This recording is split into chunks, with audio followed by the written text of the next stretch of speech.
최근 세계적으로도 화제가 됐죠. 인간인 이세돌 9단, 그리고 인공지능인 알파고의 바둑 대국이 있었습니다.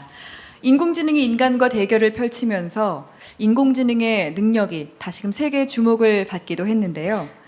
이와 함께 또 화제가 된 책이 있었습니다. 국내 출간 이전부터 마크 주커버그와 제레드 다이아몬드 등 전 세계 독자들을 열광시키고 또 현재 22주 연속 베스트셀러를 기록 중인 책 사피엔스입니다.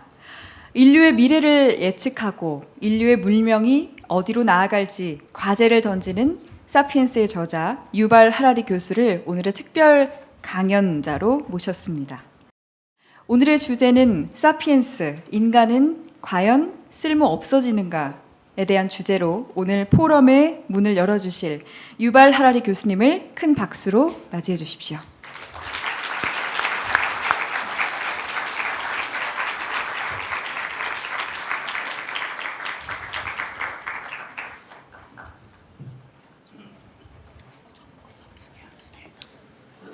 So, hello everyone, and welcome to this event, which I think is a very important event, discussing one of the most important developments, not only in the present age, but one of the most important developments in history as a whole, and even in biology.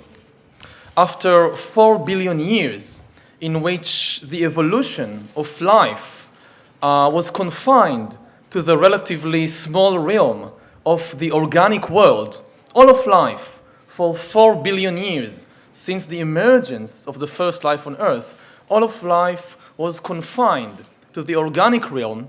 Now life is about to break out into the much vaster inorganic realm, with consequences which are far beyond our ability to comprehend or to imagine. But one small thing before I continue, as an organic being, I need some water, so it would be nice to have some. Actually, this is a very important point. The limitations of organic creatures do not confine artificial intelligence and inorganic life for 4 billion years. Thank you. For 4 billion years, life remained confined not only to the organic realm, but also to planet Earth, mainly because it's almost impossible for organic life to exist outside our planet. We need water, we need oxygen, we need the unique conditions of this planet in order to thrive. So it is extremely difficult to send, for example, a human being to Mars, not to mention to colonize Mars by human beings. Our bodies are just not fit for this environment. In contrast, inorganic life form based on silicon, not carbon, artificial intelligence, not humans, for them it will be much easier to spread out from planet Earth, not only to the moon or to Mars, but much further beyond. Another very important thing that is happening right now is the decoupling, the disjoining of intelligence from consciousness.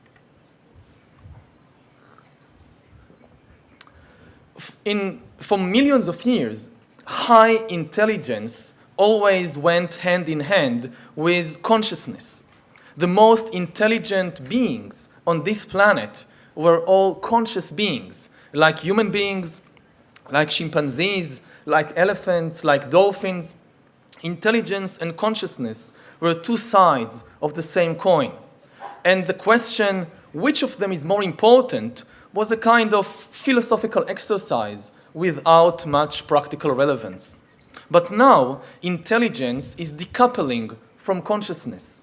Artificial intelligence, like AlphaGo, that just defeated one of the best human players at Go, it is very highly intelligent, at least when it comes to playing Go. But it has absolutely zero consciousness. It has no mind, it has no feelings, it has no emotions. When it played the game, it did not feel anxious. When it won the game, it did not feel joyful. It has absolutely zero consciousness. And at present, at least, we don't see computers or software developing consciousness anytime soon. In the 50 or 60 years, since the beginning of the computer age, computer intelligence rose in an amazing way, but computer consciousness did not rise at all. It is still exactly 0. But this does not impede the development of this highly intelligent software. It doesn't mean that it cannot compete with us or even drive us out of the job market and maybe even out of the world. When we look at the social and political and economic implications of the rise of artificial intelligence, perhaps one of the main dangers that immediately draws attention is the danger that artificial intelligence will drive humans from the job market and will make humans, or at least many humans, completely useless. Useless from an economic perspective. Let's take a simple example like driving. Taxi drivers, bus drivers, they are now being threatened by the rise of artificial intelligence, because even though artificial intelligence has no consciousness, it has no feelings, it has no emotions, the economic system doesn't need a taxi driver to have emotions or feelings. What the economic system wants from a taxi driver is to bring me from point A to point B as cheaply and efficiently as possible. And this is something that AI is now becoming able to do even better than human drivers.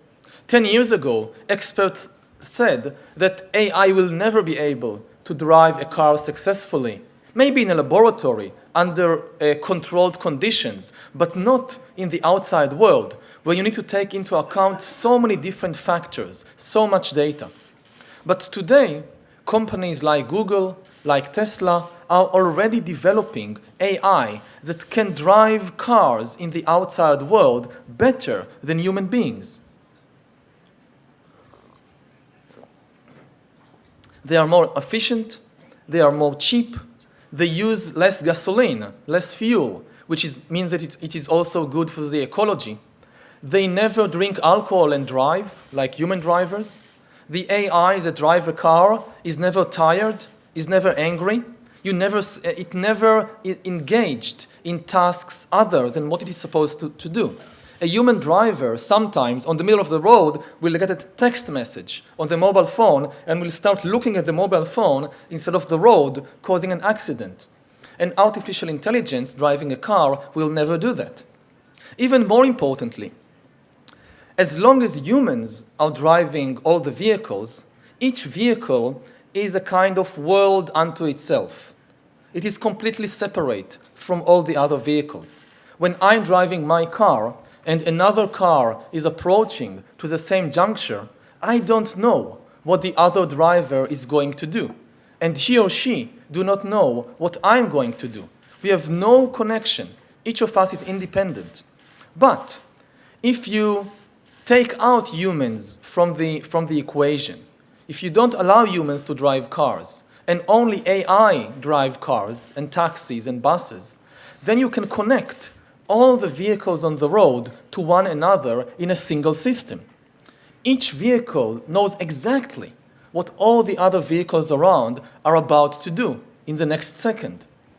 This will create much better driving system, will reduce car accidents and fatalities from car accidents, which today cause far more mortality and injury than violence. Today in the world, car accidents cause many more death than war, crime, and terrorism put together. So there is an immense incentive, economic, ecological, and in terms of saving human lives, of taking driving out of the hands of human beings and giving it to artificial intelligence. At the same time, of course, from an economic perspective, this will also cause millions upon millions of people all over the world to lose their jobs. Not only the drivers, but also the driving teachers. You don't need them anymore when AI is driving cars. And traffic cops. You don't need traffic cops when AI is driving the cars. You just program the AI never to break the law, and it obeys, unlike human beings, which no matter how many times you tell them, they disobey. So this threatens. It has very good side, of course, but it also threatens the livelihood, the jobs of millions of people. Let's take another example, even more extreme, the example of medical doctors. If today a young man or woman goes to college and goes to learn medicine, thinking that in 20 or 30 years I will be a family physician, then it might turn out is that in 20 or 30 years this person has no job because artificial intelligence has replaced all, or at least most, of the doctors. As you can perhaps hear from my voice, I'm a little sick at present. I came here from Beijing yesterday, and in Beijing I got some disease. I don't know, maybe because of the air pollution. And I didn't have time and ability to see any doctor in Beijing, and it became worse and worse. And by yesterday I completely lost my voice.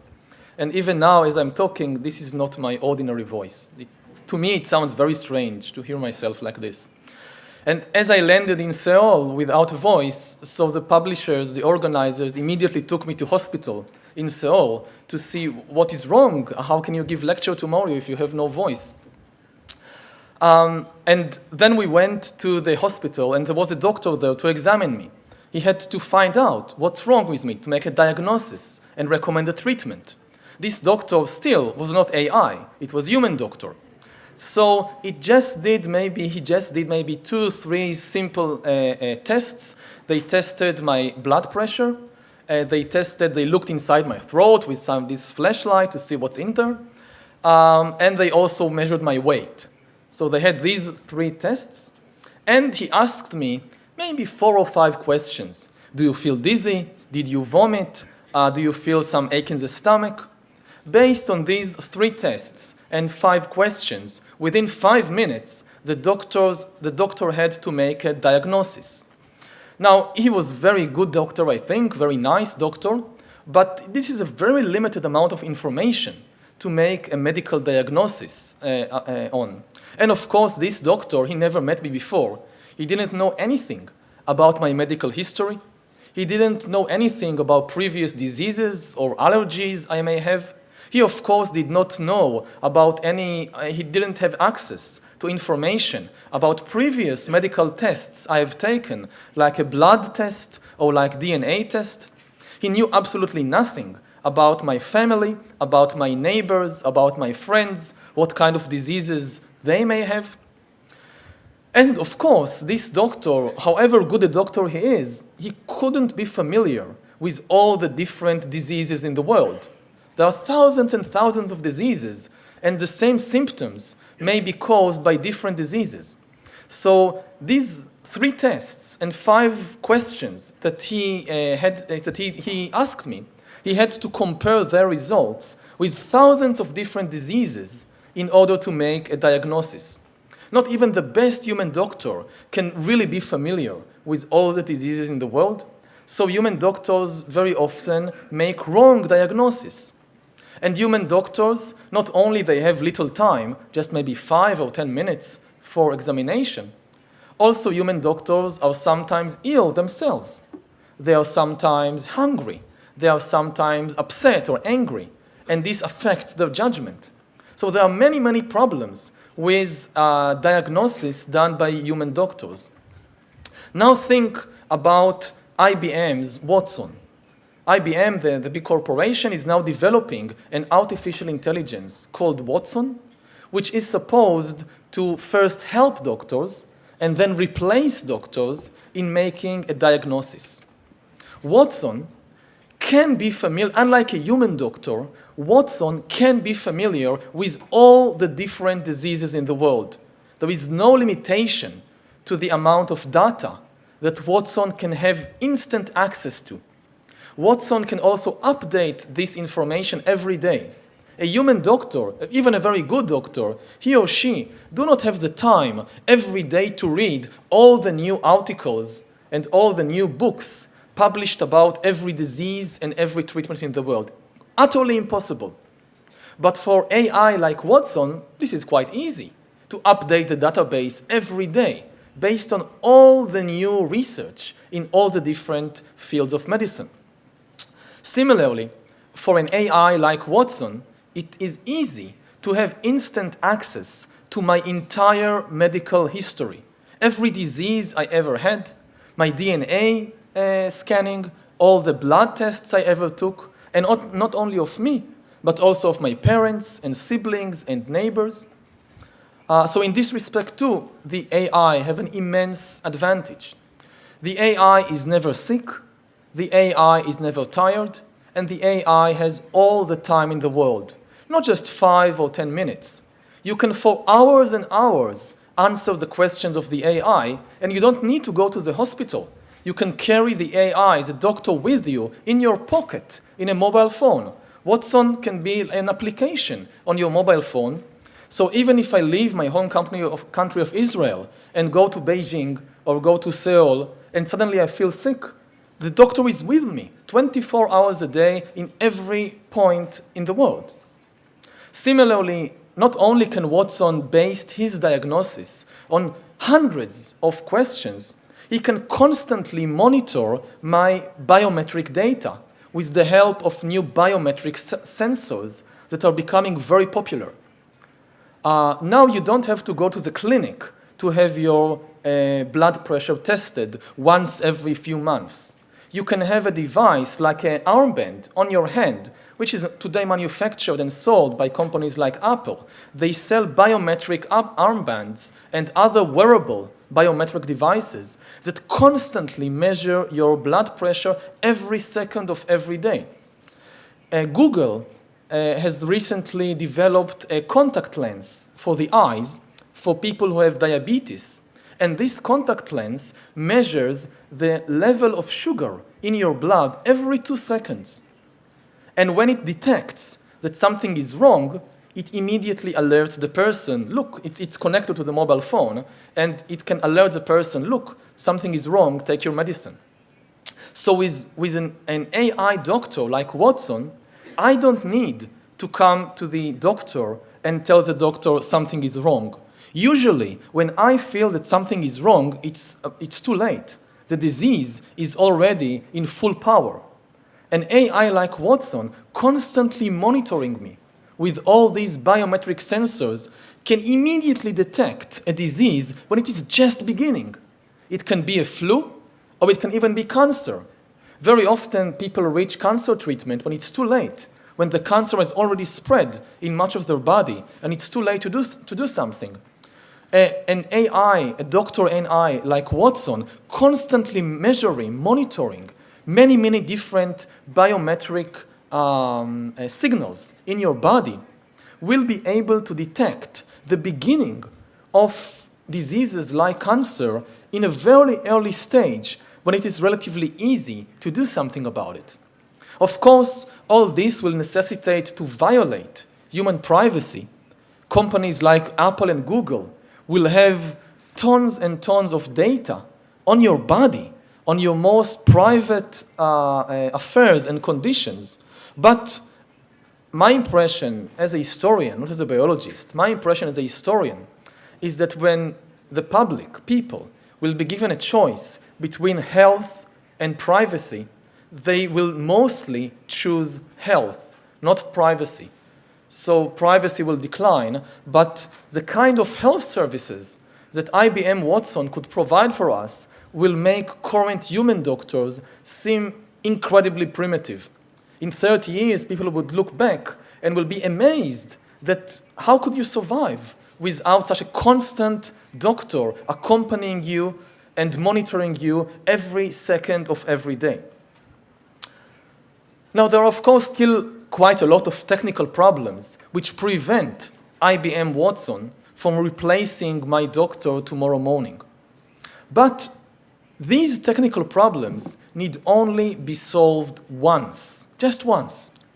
With human doctors, the preparation, the teaching a human being how to be a doctor, training a doctor, is a long and complicated process.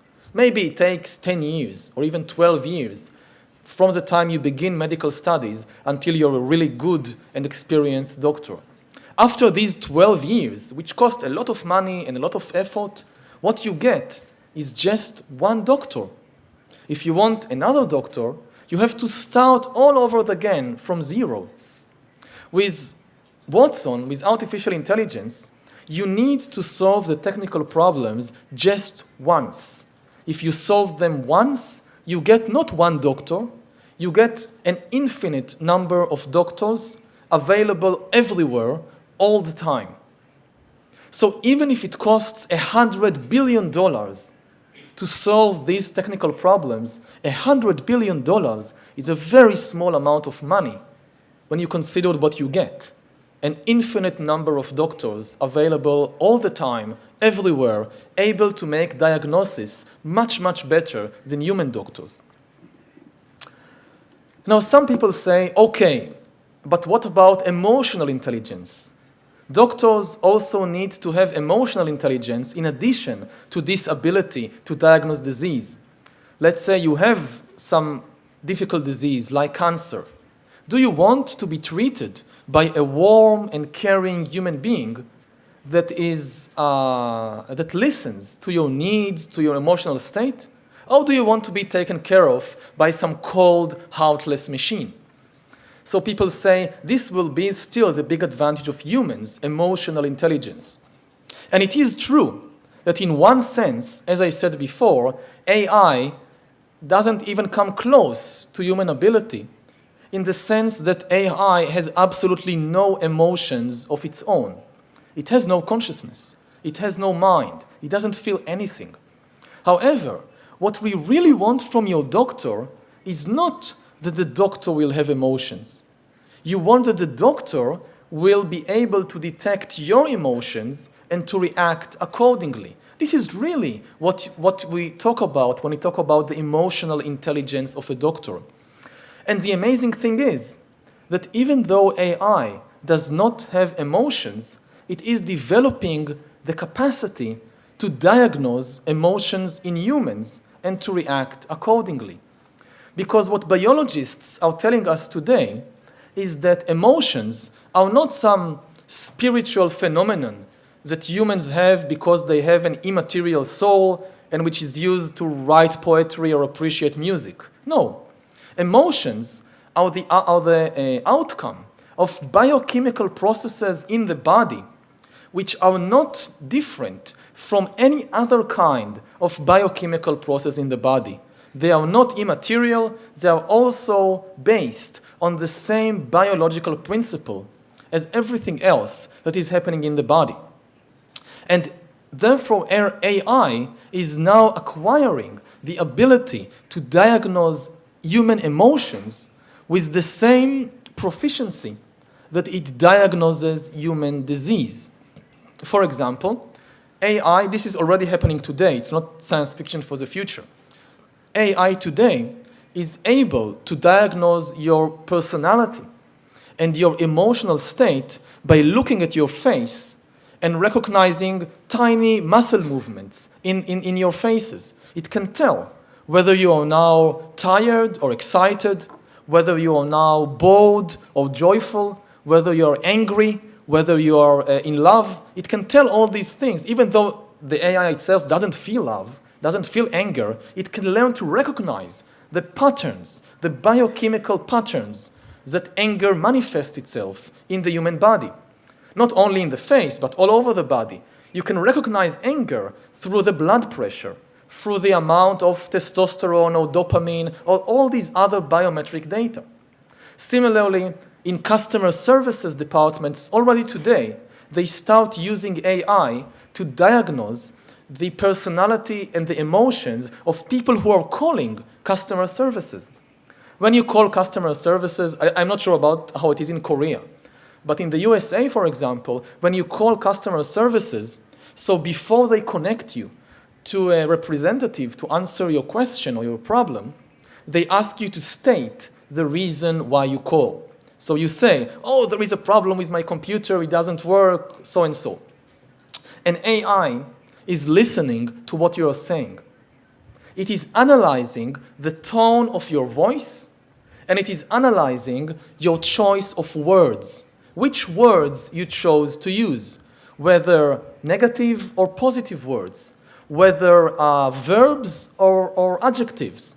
And based on this, the AI can recognize both your personality type. Are you introverted or extroverted?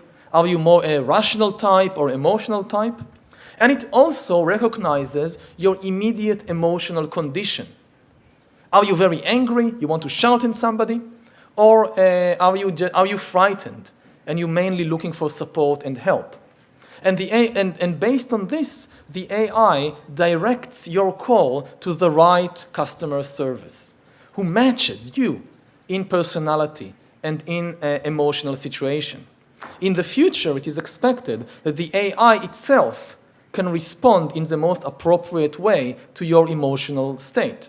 Because with human beings, even when I see you and I recognize you're angry now, very often my reaction, even if I diagnose correctly, this person I'm now talking with, she is angry. Very often I don't react appropriately to the situation. Instead of reacting in a way that will diffuse the anger, I'm sometimes shout back at this person, and we both in a vicious circle of just making ourselves more and more angry. Because human beings often, their emotional intelligence is not very high. Yes, they recognize anger, but they don't know how to react appropriately. AI will be much better than this. Even though it has no emotions, based on its immense statistical databases and based on its wonderful algorithms, it will know, oh, if a person is angry, the best thing is to do X, Y, and Z. And the AI react in such a way. So no, it will have no emotions, but still you will be able to get an emotional response from the AI which fits much better your personality, your emotional states, and your emotional needs than what you will get from a human being.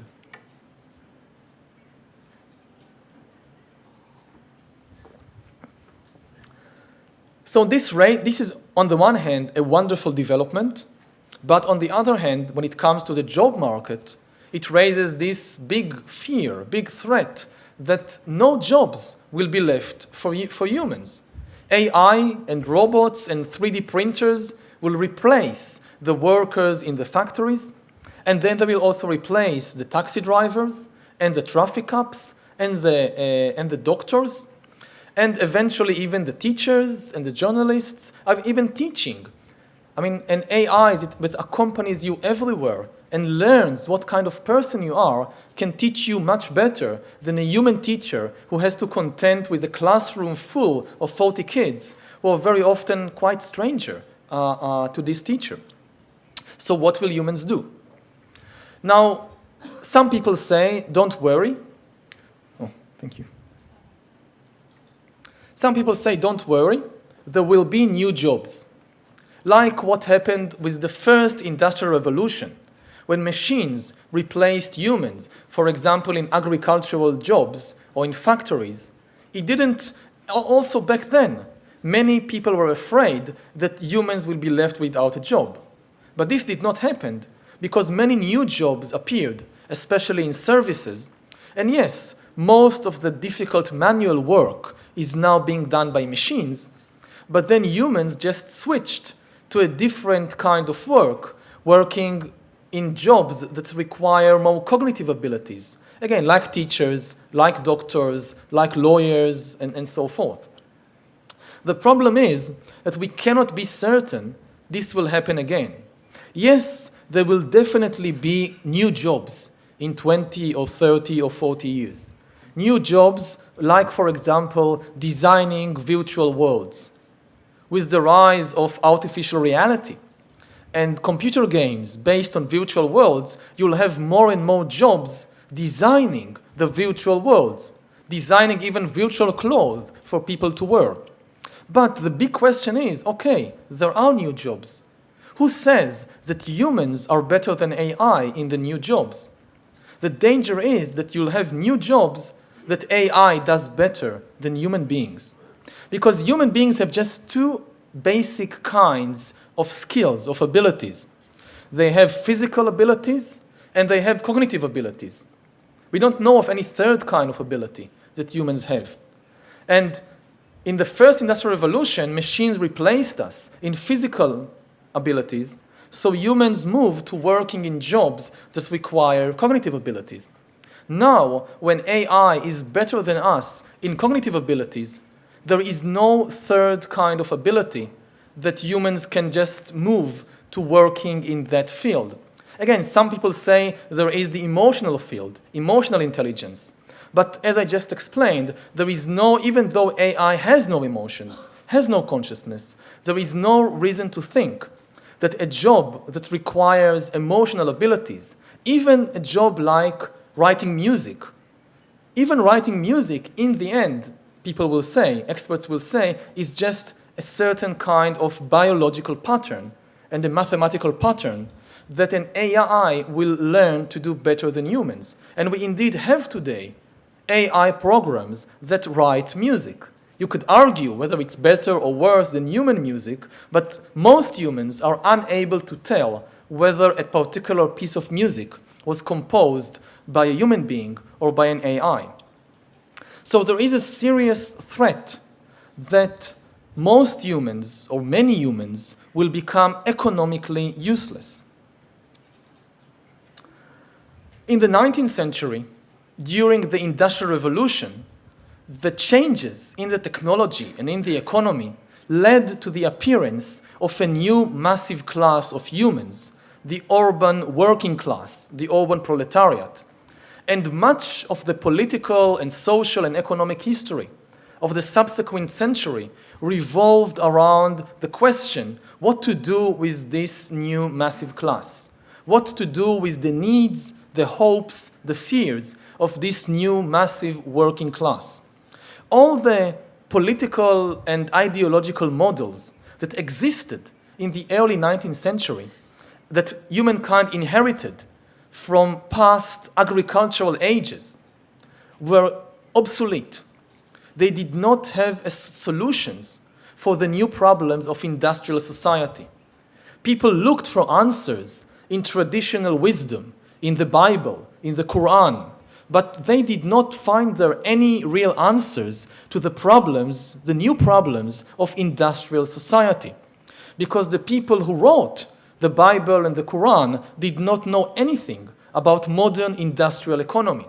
So what you saw is the rise of completely new ideologies, completely new models like socialism and communism and later fascism and liberal democracy. And much of the history of the late 19th and of the 20th century revolved around the competition between these new models that were created during the Industrial Revolution. Now in the 21st century, we are approaching a new industrial revolution, which will again result in the emergence of a new massive class, not a working class, but an unworking class. People who have no work, no job, no economic usefulness.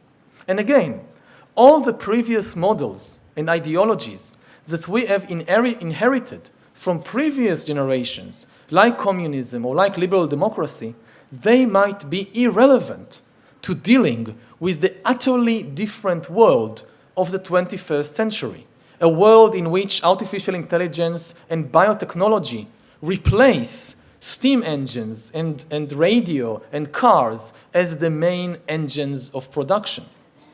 So we may again need to come up with completely new models, new social, political, and ideological models to solve the problems of the new era. So this perhaps is going to be the biggest question in 21st century economics and politics. What to do with billions of useless humans? Thank you.